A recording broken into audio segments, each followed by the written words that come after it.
Hello everyone, welcome to my channel mister Fortune. तो इस video में हम बात करेंगे यूनिकॉमर्स के बारे में। यूनिकॉमर्स जो है वो ई कॉमर्स लैंडस्केप को सिंप्लीफाई करती है by automating post purchase operation brands और रिटेलर्स के लिए। ये मैनेज करता है ऑर्डर मैनेजमेंट से लेके इन्वेंट्री लॉजिस्टिक सब कुछ प्रोवाइड करवाता है ये। और ये कॉम्प्रिहेंसिव सैस प्लेटफॉर्म एक देता है तो some of the biggest name in the industry. तो अब ये काम कैसे करता है? सबसे पहले तो यूनी कॉमर्स जो है इंडिया का largest e commerce enablement SaaS platform है in the transaction processing layer by revenue for FY23 first quarter में। ठीक है। अब प्री परचेज में क्या होता है? Customer engagement layer front end जो भी होता है, तो ब्रांड्स जो इंटरैक्ट करती है कंज्यूमर से थ्रू दिस लेयर। ठीक है। ऑर्डर प्लेसमेंट हो गया, मार्केटिंग ऑटोमेशन हो गया, चेकआउट ऑप्टिमाइजेशन हो गया, पेमेंट्स एक्सेट्रा हो गया। For example Flipkart, Shopify, Nykaa ये लोग यूज कर रहे हैं। उसके बाद ये तो हो गया प्री परचेज, जब आप खरीद लेते हैं उसके बाद क्या होता है? तो उसके बाद आता है ट्रांजेक्शन प्रोसेसिंग लेयर, जिसको नर्व सेंटर भी कहते हैं। तो ब्रांड जो यहाँ पे रिसीव और प्रोसेस करता है ऑर्डर शिपिंग करने के लिए उसको। इसमें आता है facility and courier allocation, inventory management और ऑर्डर प्रोसेसिंग। ठीक है। उसके बाद आता है ऑर्डर फुलफिलमेंट लेयर। तो उसके बाद ऑर्डर जो है शिप किया जाता है और कंज्यूमर तक डिलीवर किया जाता है। तो इसमें आता है order tracking, reconciliation, order delivery operation. तो ये हो गया एक्सप्रेस वीज डिलीवरी एग्जाम्पल। तो यहाँ पर यूनिकॉमर्स का काम है ट्रांजेक्शन प्रोसेसिंग लेयर में, मतलब ब्रांड जो रिसीव और प्रोसेस करता है ऑर्डर शिपमेंट के लिए, जिसमें facility, courier allocation, inventory management और ऑर्डर प्रोसेसिंग वगैरह आ गया। अब कंपनी का ओवरव्यू देखें तो जैसा कि मैंने बताया, ये largest e commerce SaaS platform है by revenue in transaction processing layer, जिसमें ये ओवर 855 इंटरप्राइज क्लाइंट्स को सर्व कर रहा है। और मोर देन 2770 SMB क्लाइंट्स भी है एज ऑफ Q1 FY25। एक फुल स्टैक सैस सॉल्यूशन है जिसमें multi channel order management, warehouse और inventory management, omni channel retail management, seller management जैसे ढेर सारी चीज़ें अवेलेबल है। तो इसका जो कोर प्रोडक्ट है बिजनेस को अलाउ करता है ऑर्डर प्रोसेसिंग और इन्वेंट्री मैनेजमेंट ये सब अक्रॉस मल्टीपल चैनल को स्ट्रीमलाइन करने में। तो FY25 Q1 में ही सिर्फ इसी क्वार्टर में FY25 के यूनिकॉमर्स ने 212 मिलियन से ज़्यादा ऑर्डर आइटम को प्रोसेस किया है, जिससे पता चलता है कितने बड़े स्केल में ऑपरेट कर रहा है। अब इसके की कुछ फाइनेंशियल्स देखें, जैसे रेवेन्यू, प्रॉफिट और नेट प्रॉफिट। तो रेवेन्यू ग्रोथ की बात करें तो यूनिकॉमर्स ने रेवेन्यू रिपोर्ट किया था 274.7 मिलियन का Q1 FY25 में, जो कि 9.2% का इंक्रीज था सेम क्वार्टर FY24 में। अब प्रॉफिटेबिलिटी की बात करें तो इसका जो एडजस्टेड इबिटा था वो 23.2% ग्रोथ पे था ईयर ऑन ईयर, जिसका वैल्यू था 44.7 मिलियन। और यही same quarter last financial year में 36.3 मिलियन था। और जो इबिटा मार्जिन है, एडजस्टेड इबिटा मार्जिन, वो भी 14.4% से 16.3% गया था। अब बात करें नेट प्रॉफिट की तो पैट जो है वो 31.1% से ईयर ऑन ईयर ग्रो किया है, यानी 35.1 मिलियन पे रीच किया है वो। और ये जो ग्रोथ है वो हाईलाइट करता है कि कंपनी में काफ़ी ज़्यादा एबिलिटी है अपने प्रॉफिटेबिलिटी को इन्हांस करने की, अपने एफिशिएंट ऑपरेशन और स्केलेबल बिजनेस मॉडल के थ्रू। अब इसके ऑर्डर वॉल्यूम की बात करें, इसका जो एनुअल ट्रांजैक्शन रन रेट है वो 850 प्लस मिलियन ट्रांजैक्शन है, जो कि काफ़ी ज़्यादा इंप्रेसिव है, जो रिफ्लेक्ट करता है ग्रोइंग डिमांड इसके सर्विसेज में। तो आप यही सेम चीज़ ग्राफ में भी देख सकते हैं। इसका revenue 9.2% year on year, adjusted EBITDA 23.2% year on year और profit after tax 31.1% year on year.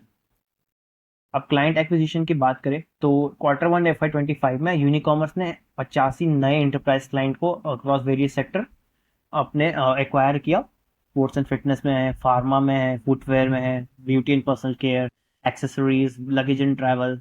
तो यूनिकॉमर्स के नए प्रोडक्ट लॉन्चेस की बात करें तो इसने रिसेंटली दो नए इनोवेटिव प्रोडक्ट्स लॉन्च किए थे, यूनिरेको और यूनिशिप। यूनिरेको डिजाइन किया है ब्रांड्स को पेमेंट रिकॉन्सिलेशन के लिए, ताकि जिससे वो आइडेंटिफाई करे ओवर चार्जेस और इंश्योर कर सके कि रिटर्न्स ट्रैक्ट हो रहे हैं और ट्रांसिट में खो नहीं रहे।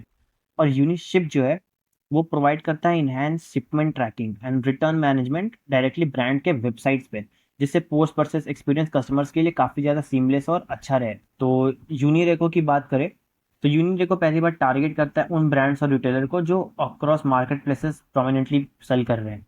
ठीक है। चैलेंजेस क्या है? मार्केट प्लेस के ओवर चार्जेस, पेंडिंग पेमेंट्स हो गए, और फिर no view on pending returns, lost returns, इसका कोई ऐसा यूनिफाइड व्यू नहीं है। इसका इम्पैक्ट क्या है? Reduce revenue leakage, reduce inventory losses और better cash flow view and management Unireco दे रहा है। ठीक है। अब यूनिशिप की बात करें तो ये उन ब्रांड्स और रिटेलर्स को टारगेट करता है जो कि एक डिलाइटफुल पोस्ट परचेज एक्सपीरियंस अपने कंज्यूमर को देना चाहते हैं अपने वेबसाइट पे। तो चैलेंजेस क्या है फॉर ब्रांड्स? एक मार्केट प्लेस लाइक जैसा शिपमेंट ट्रैकिंग वो लोग अपना इंटरफेस नहीं बना पाते हैं क्योंकि वो इंडिविजुअल ब्रांड है, तो उनके लिए काफ़ी ज़्यादा मुश्किल होगा ऑफ कोर्स। तो इम्पैक्ट क्या है यूनिशिप यूज़ करने से? ये इम्प्रूव करता है बायर एक्सपीरियंस को, क्योंकि ये प्रोवाइड करता है real time order tracking notification और एक मर्चेंट पैनल भी देता है for advance return and exchange management के लिए। ठीक है।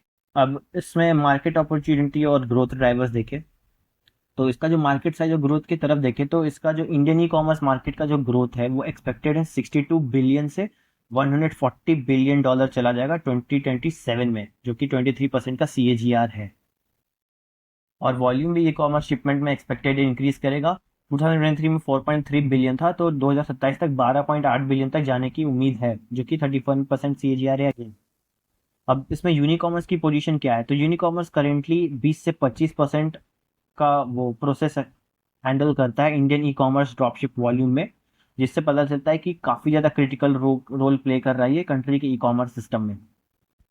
अब ऑपरेशनल मैट्रिसेस की बात करें तो FY25 में क्वार्टर 1 में यूनिकॉमर्स ने 8,300 से ज़्यादा क्लाइंट वेयर हाउसेस को मैनेज किया था and processed inventory for more than 2,000 sellers.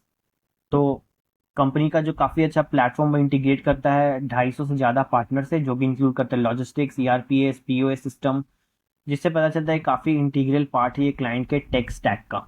अब इसके चार्ट की तरफ आए तो करेंटली रिकॉर्डिंग के वक्त स्टॉक जो है ट्रेड कर रहा था 230 रुपये पे, विथ इसका जो बाई और सेल रेंजर से काफ़ी ज़्यादा क्लोज है ईच अदर के, जिससे पता चलता है कि काफ़ी मॉडरेट वॉलेटिलिटी है इसमें। इसके की सपोर्ट और रेजिस्टेंस लेवल की बात करें तो चार्ट जो है एक क्लियर सपोर्ट लेवल शो करता है INR 188 पे, जो कि मल्टीपल टाइम टेस्ट हो चुका है, एक स्ट्रॉन्ग बेस प्रोवाइड कर रहा है।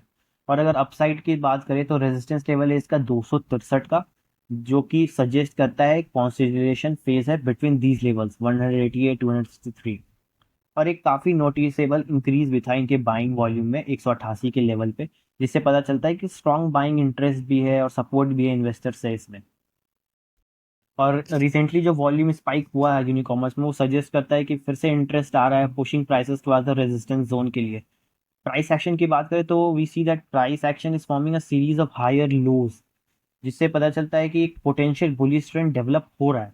और अगर ये स्टॉक अपने रेजिस्टेंस लेवल 263 के ऊपर ब्रेक देता है एक स्ट्रॉन्ग वॉल्यूम के साथ, तो हम फाइनली एक अपसाइड देख सकते हैं इसमें। अभी करंट मोमेंटम के साथ आप लोगों को, ट्रेडर्स इन्वेस्टर को, पोटेंशियल ब्रेकआउट और पुल बैक्स के लिए वॉच करना चाहिए 188 से 263 के रेंज में। एक लेवल्स पे नज़र बनाए रखें और उसके बाद ट्रेडिंग डिसीजन ले। तो कंक्लूजन क्या है टू रैप अप? यूनिकॉमर्स का जो स्ट्रॉन्ग Q1 FY25 परफॉर्मेंस है, नया प्रोडक्ट लॉन्चेस है, स्ट्रैटेजिक फोकस है इसका स्केलेबल ग्रोथ में, इससे ये बाकी सारे सॉल्यूशन से अलग होता है इस इवॉल्विंग मार्केट में। ये इसे बेहतर बनाता है कि काफ़ी स्ट्रॉन्ग फंडामेंटल देता है इस कंपनी को। तो इस वीडियो के लिए बस इतना ही, मिलते हैं अगली वीडियो में दूसरे शेयर के एनालिसिस के साथ।